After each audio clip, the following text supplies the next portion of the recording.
네, 지금부터 더불어민주당 제84차 원내 대책회의를 갖겠습니다. 오늘 모두 발언은 김태년 정책위원장이 정부 업무보고차 세종시에 가 있는 관계로 우원식 원내대표님께서 하시겠습니다.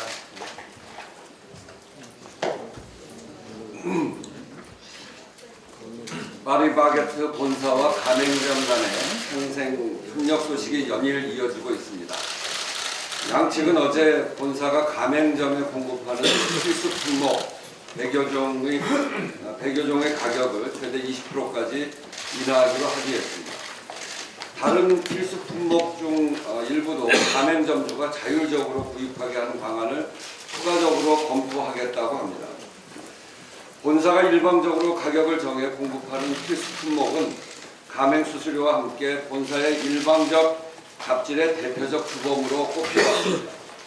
이번 합의는 본사와 가맹점의 상생 파트너로서의 대등한 관계를 다짐하는 의미와 함께 가맹점들의 수익 개선은 물론 특히 최저임금 인상에 따른 가맹점 측의 부담 완화를 기대할 수 있게 되었습니다. 최근 최저임금 인상 문제를 두고 을대을의 싸움으로 부추기는 흐름 속에서 파리바게뜨 본사와 가맹점의 협력과 고통 분담은 상생협력의 좋은 모델이 될 것입니다. 더불어민주당 을지로위원회와 정의당 그리고 시민사회 등이 양측의 상생협력에 힘을 보탰었는데 중요한 결실을 보게 돼서 매우 기쁘게 생각합니다. 향후에 더 상생협력을 기대하겠습니다. 파리바게뜨발 상생의 바람은 동종업종인 프레즈르 소속의 제빵사들의 임금 인상 흐름으로도 이어지는 등 긍정적인 도미노 현상이 일어나고 있습니다. 파리바게뜨 본사와 가맹점의 사례처럼 더 많은 기업들이 더불어 사는 세상을 위해 지혜와 힘을 모아주길 기대합니다. 노동가계 소득 증대는 소비 진작 및 내수 증대로도 이어져서 가맹점은 물론 본사의 매출 확대로도 이어지게 될 것입니다. 한국은행이 올해 성장률을 3.0으로 예측하고 있는데 임금 인상에 따른 민간 소비가 확대되어 경제 성장률 상승에도 좋은 영향을 미치고 있는 것으로 분석되는 등 소득주도 성장의 효과가 확인되는 것이라 할 수 있겠습니다.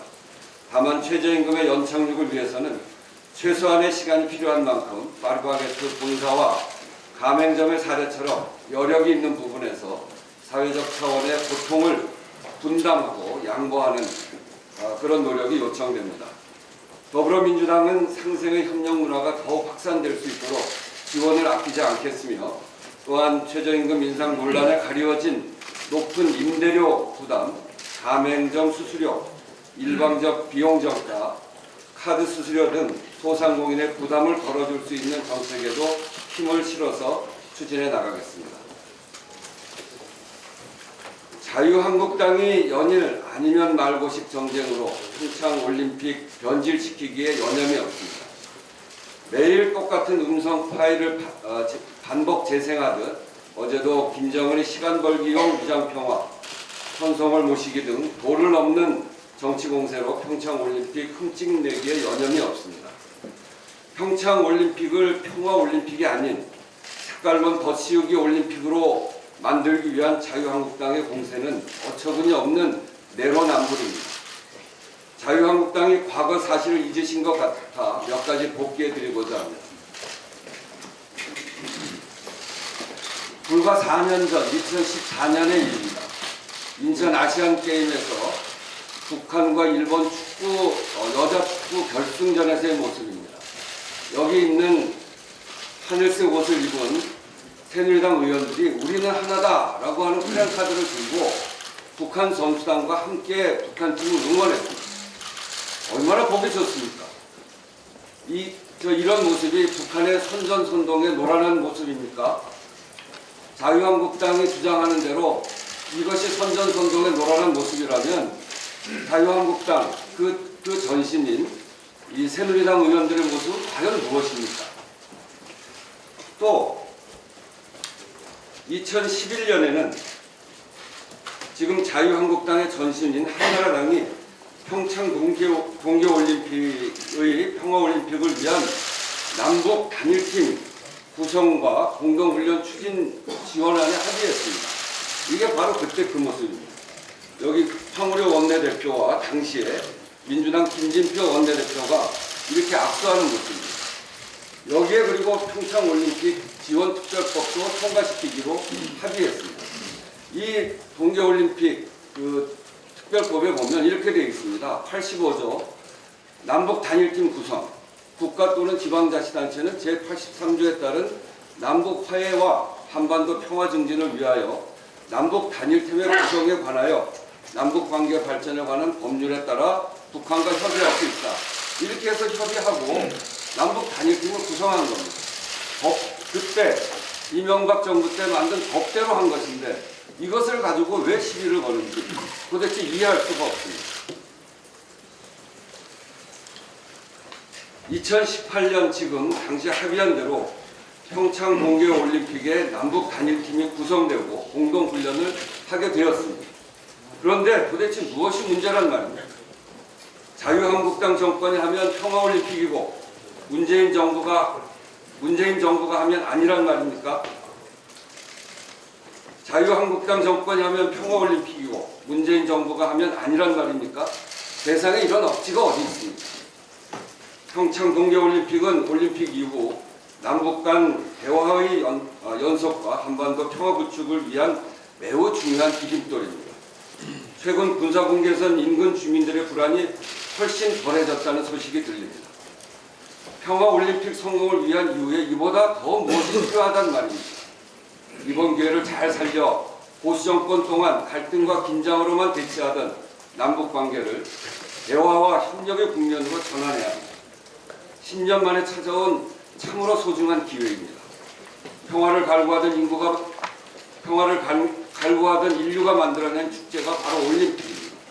이번 평창올림픽이 남북 간의 대화와 협력을 통해 갈등과 대립을 넘어서 북핵 문제를 해결하고 한반도 평화와 통일의 시대로 나아가는 첫 출발이 되기를 간절히 기원합니다. 자유한국당이 진정으로 한반도 평화를 원하고 평창올림픽의 성공을 기원하는 국민의 마음을 조금이라도 헤아린다면 자중자애해 줄 것을 요청드립니다. 한 가지 더 말씀드리겠습니다. 지난 18대 대선 때 국정원 댓글 공작 사건 핵심 당사자인 국정원 여직원 김모 씨가 선거 개입이 없었다고 한 증언이 위증임을 검찰에 자백했다고 합니다. 이로써 지난 2012년 치러진 대통령 선거는 이명박 정부 정보기관에 의해 심각하게 오염되고 훼손됐었음이 만천하에 드러나게 되었습니다. 공정하고 깨끗하게 치러져야 할 대통령 선거를 더럽힌 일련의 행위들은 가장 무겁게 처벌해야 할 선정질서 문란 행위입니다. 해당 직원에게 위증을 지시한 윗선에 대한 철저한 수사를 비롯해서 이명박 정권 시절 이루어진 정보기관 민간인 댓글 공작 사건은 한 점 의혹도 남기지 말고 사법적 단죄가 이루어져야 합니다. 박근혜 정부에서 불거져서 이명박 정부까지 확산되고 있는 국정원 특활비 유용 의혹은 부패하고 타락한 보수의 민낯을 다시 한번 보여주는 것입니다. 한편으로는 민간인 사찰 의혹을 폭로한 직원을 매수하기 위해 또 한편으로는 사용 대상이 될 자격도 없는 대통령 영부인에게 은밀하게 전달되었다는 의혹은 권력의 사유와 부패의 일상화가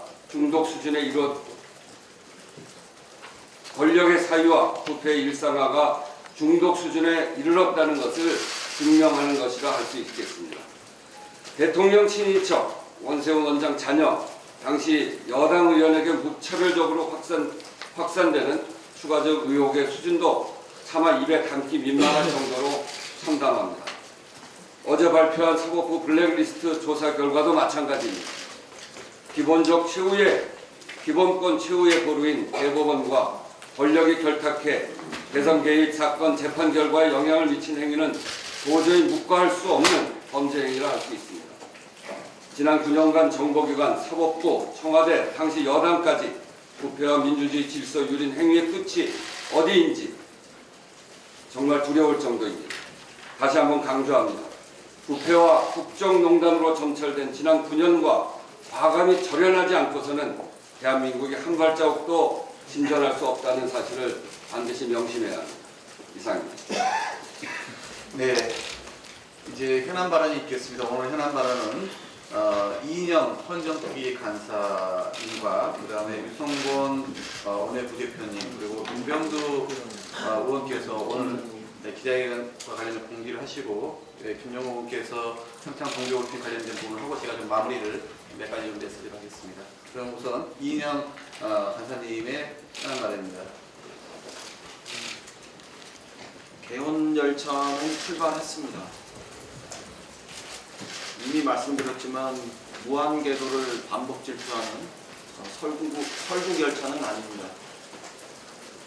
지방선거에서 패배할 것 같은 그 공포감은 피한다고 해서 피해지는 것은 아닙니다. 자유한국당에 충고합니다. 6월 지방선거 때 동시 국민투표를 해야만 그 두려움은 끝난다. 이런 점을 말씀드립니다. 헌정특위 내에 공개의 소위와 관련한 소위 명단을 자유한국당이 아직 제출하지 않고 있습니다. 의도적 태업이 아니길 바랍니다. 명단 제출을 하지 않는 행위는 결과적으로는 개헌 열차에 바퀴를 빼버리는 아주 위험천만한 행위다. 이런 점을 말씀드립니다.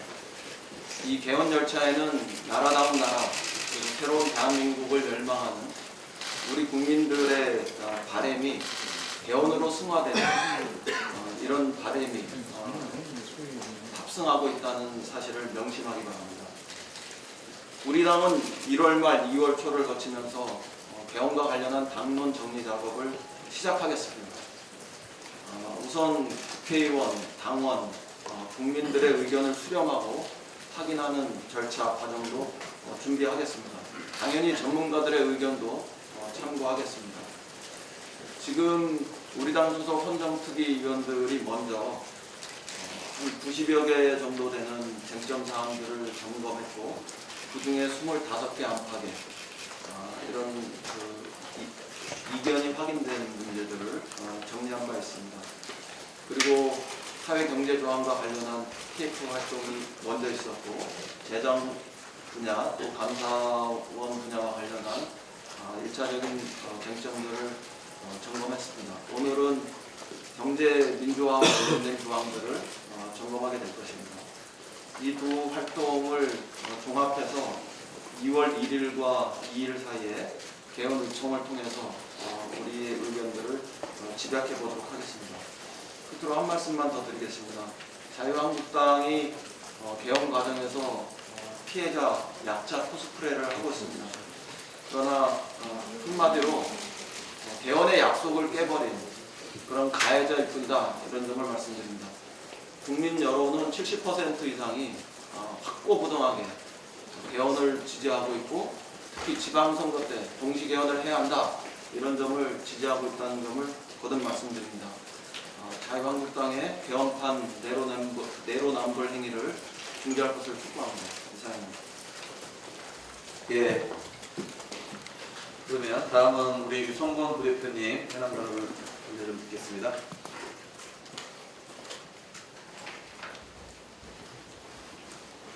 예, 안녕하십니까. 지방분권부대표 이성곤 의원입니다. 오늘 6월 13일 실시되는 제7회 전국 지방동시선거가 140여일 앞으로 다가왔습니다. 이번 지방선거는 풀뿌리 민주주의 구현을 위한 지방자치의 선봉장을 뽑는 아주 중요한 선거입니다. 지역에서는 지방선거에 출마를 준비하는 예비 후보자분들이 각각이 선거 준비를 위해 열심히 뛰고 있습니다. 그러나 안타깝게도 국회의 선거구 획정한 처리 지연으로 유권자와 후보자 모두로부터 깜깜이 선거가 되고 있다는 원망의 목소리가 높습니다. 공직선거법상 지방선거 6개월 전인 지난 12월 13일까지 시도의원 선거구를 획정하고 자치구, 시군 의원의 총 정수표를 확정해야 했지만 국회가 결론을 내지 못해 시도의 지사에게 제출해야 하는 법정 기한을 지키지 못했기 때문입니다. 오늘 3월 2일에는 지역구, 시도의원 및 자치구, 시, 군의원의 선거 예비후보 등록이 예정되어 있습니다. 선거에 출마할 예비후보자들은 예비후보 등록 개시일 전에 공약과 홍보물을 만드는 등 사전 준비를 해야 함에도 선거구가 획정되지 않아 많은 어려움을 겪고 있습니다. 입후보 예정자와 유권자의 혼란을 막기 위해서는 시도의원 지역구 선거구와 시도별 자치구 시군의원 총정수표가 시급히 확정되어야 합니다. 지난 2014년 치러진 제6회 지방선거에서도 공직선거법 개정이 늦어져 자치구 시의원 선거의 예비후보자 등록 개시일이 당초 2월 21일에서 3월 2일로 연기되는 등 선거 일정에 혼란이 초래된 바 있습니다. 오늘 진행되는 헌정특위에서는 2014년 일이 다시금 반복되지 않도록 선거구 획정 문제만큼 당리당략적으로 접근하여 처리하지 말고 여야 정치권이 함께 처리할 것을 당부드립니다. 지방분권의 실현에 있어서는 여야가 공감을 이루고 있는 만큼 지방원 선거구 획정안을 조속히 처리하여 예비후보자와 유권자 모두에게 깜깜이 선거가 되지 않도록 노력해 주실 것을 촉구드립니다. 이상입니다. 예, 다음은 민정두 의원께서 오늘 기자회견으로 인해서 좀 간단히 예고하는 말씀을 드리겠습니다.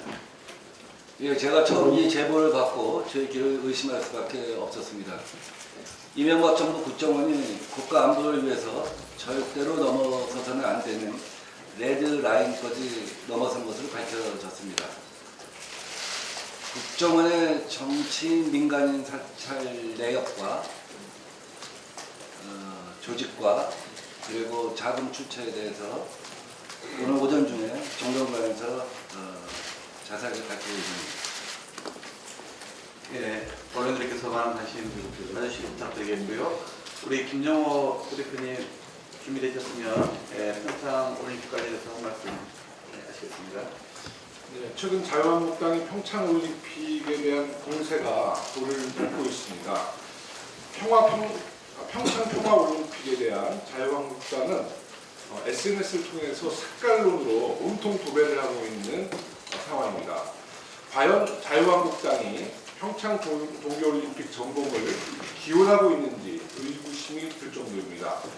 최근 평창 동계올림픽 여성 아이스하키 남북 단일팀, 한반도기 등에 대한 자유한국당의 공세는 있었지만 IOC위원회의 합의와 전성월 단장 방남으로 반대의는 급격히 감소하고 있는 추세로 보입니다. 특히 나경원 의원의 IOC위원회 단일팀 반대 서한 전달과 자유한국당 의원들의 과거 발언들이 알려지면서 자유한국당의 비판 여론이 높아지는 추세입니다. 나경원 의원 평창올림픽 위원직 파면 국민청원운동 진행도 약 10만 명을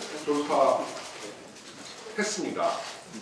그래서 우리 더불어민주당 디지털 소통국에서는 평창 동계올림픽 전공을 개최하는 카드 뉴스를 제작해서 우리 의원님들이 SNS를 활용하고 또 전파를 하고 있는데요.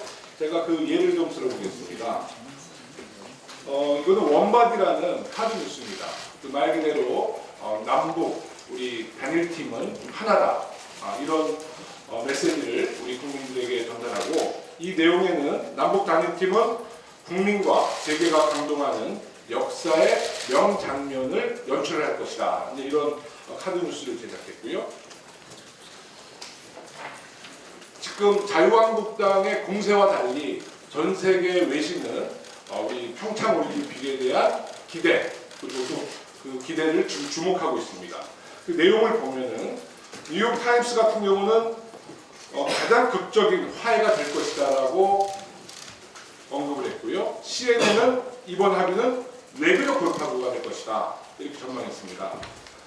또 영국 BBC도 새해 시작된 남북관계 해빙기, 힘든 희망의 순간, 다시 말해서 평창 동계올림픽이 평화올림픽으로 잘 전개될 것이라는 예측을 했고요. 또 IOC 위원장인 바흐는 모두 이 희망의 행사에 세계를 초대한다. 이것이 평창이 세계에게 주고자 하는 평화의 메시지다. 예, 모든 외신은 우리 평창 올림픽에 대해서 이렇게 평화의 메시지를 전달하고 있는데 우리 제1야당인 자유한국당에서 우리 평창 올림픽에 찬물을 끼얹는 그런 행동은 자제돼야 될 것이다. 이렇게 저희는 생각합니다. 우리 더불어민주당 디지털 소통위원회에서는 이제 앞으로 자유한국당의 이 같은 색깔론에 대한 SNS의 공세에 대해서 저희도 잘 대응하면서 평창 동계올림픽이 평화의 메시지로 성공할 수 있도록 최선의 노력을 다하겠습니다. 이상입니다. 예, 그러면 제가 좀 한 두 가지만 말씀드리겠습니다. 우선 어제 자유한국당 홍준표 대표의 신년 기자회견은 막말 정치로 시작해서 흑색 선전과 유언 비어로 끝난 회견이었습니다. 내용은 근거 없는 색깔론 주장과 수사파 발언의 연속이었고 몇 년 전까지 통일 대박론을 말하던 정당이 평화 거부, 통일 반대로 일관했는데 과연 몇 명의 국민이 납득할 수 있겠습니까? 흔들리는 것은 국가의 근본이 아니라 자유한국당의 지지율과 리더십이라는 점을 명심해야 할 것입니다. 기자회견 형식에서도 당초 자유롭게 질문해 달라던 안내와는 달리 기자들의 질문에 대답하지 않겠다거나 더는 그 질문하지 마라 라고 면박을 줬습니다. 문재인 대통령의 신년 기자회견을 쇼라고 비난하더니 정작 본인은 일방적 훈화와 아무 말 대잔치를 벌였습니다. 일본 극우 정치인의 주장과 똑같이 평창올림픽을 평양올림픽이라고 비하한 것을 보면 기자회견 대상이 우리 대한민국 국민인지 아니면 일본인인지 헷갈릴 정도입니다. 홍준표 대표와 자유한국당 의원들은 단체로 평창올림픽 보이콧과 개막식 불참을 선언하겠다는 것인지 이것이 당론인지 밝혀야 할 것입니다. 전 세계인과 북한 선수단을 손님으로 맞이하자는 국민의 목소리는 외면하고 나홀로 반대를 고집하는 것은 자충우도 중2병 사춘기 모습과 다르지 않습니다. 지난주 조국 청와대 민정수석을 향해서는 권력기관 개편은 사시 통과를 하지 못한 분풀이 또 메뚜기도 한철이라고 한 발언과 사정기관은 사냥개 5월에 민심이 폭발한다는 발언까지 저주와 막말 정치, 주술과 신령 정치의 모습에서 제1야당의 품격은 찾아볼 수 없었습니다. 당장 내일이라도 대한민국이 결단 날 것처럼 저주 섞인 막말을 퍼붓는 것이 과연 책임 있는 모습인지 되묻지 않을 수 없습니다. 홍 대표가 대통령 하지 못한 분풀이 막말 대신 평창올림픽과 개헌 논의 등 대한민국의 발전과 역사의 진보를 위해 거국적인 협조와 결승적인 결단을 촉구드립니다. 어제 검찰이 김희중 전 청와대 부속실장과 청와대 여성행정관을 불러 10만 달러 돈 뭉치가 든 쇼핑백을 건넨 것을 파악했다는 보도가 있었습니다. 이제 이명박 전 대통령 시절 국정원 특수활동비 상납과 사적 유혹 의혹에 대해 실체적 진실이 드러나고 있습니다. 그런데 언론에서 현 정권과 전 정권의 정치적 충돌 또 정치적 보복 프레임으로 보도하는 시각이 있는데 이는 국민의 정서나 진실과는 동떨어진 주장이라고 말씀드립니다. 특활비 문제는 범죄 행위가 있었느냐 없었느냐를 따지는 법적인 문제이지 정치 보복이나 한풀이의 문제가 아니며 국민들도 특활비에 대한 철저한 진상규명과 응당한 처벌을 바라고 있습니다. 특정 언론에서는 사설과 칼럼을 통해 망신주기식 풍도를 비난하더니 따라하는 여당 인사의 행태라고 비판적 기사를 썼는데 정작 그 신문의 사설과 칼럼은 팩트부터 틀리게 작성했습니다. 제가 지난 18일 김윤옥 여사의 명품 가방 구입에 쓰였다고 썼는데 저는 그렇게 특정해서 말한 바는 없습니다. 사실관계조차 잘못된 내용을 바탕으로 여당 의원을 공격하는 것은 유감스러운 일입니다. 이명박 정부 시절 노무현 대통령의 논두렁 시계에 대한 정치 보복과 엮어서 망신주기 폭로, 진흙탕 싸움으로 몰아가는 것도 대단히 잘못된 일입니다.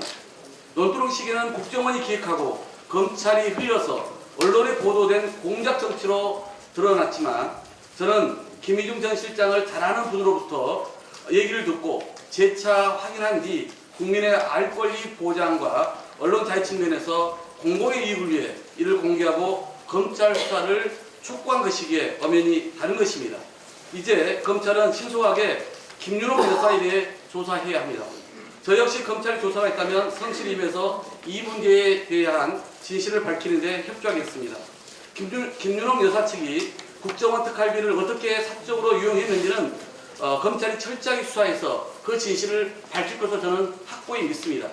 제가 김윤옥 여사로부터 고소를 당한 사건과 관련해서 저도 김의중 전 부속실장의 진술 내용 등을 뒷받침하는 추가적인 결정적 제보도 있지만 검찰이 한창 수사를 진행하고 있는 것으로 보도가 되고 있고 저 또한 여당 원내 지도부로서 불필요한 정쟁의 프레임에 더 휘말리지 않기 위해서 일단은 추이를 지켜보겠다는 입장을 말씀드립니다. 이상입니다.